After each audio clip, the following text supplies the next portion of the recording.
মই অনিতাই ৰঙিয়াৰ পৰা ভিডিঅ'টো কৰিছোঁ। সকলোকে স্বাগতম জনাইছোঁ। এটা সৰু ব্যৱসায় আৰম্ভ কৰিছোঁ। মই নাৰ্ভাছ হৈছোঁ।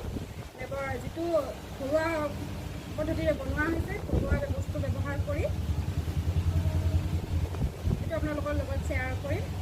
আজি আগতে গৈছে বাৰু, এতিয়া আৰু আজি নতুনকৈ ষ্টক হৈছে।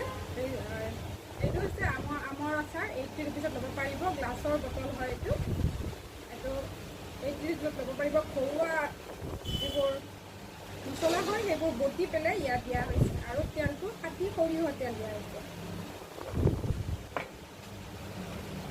এইবোৰ গ্লাছৰ হয়। এইটো আমৰ আচাৰ হয়। 120 ৰুপিজত ল'ব পাৰিব। এইবিলাক ইয়াৰে আধা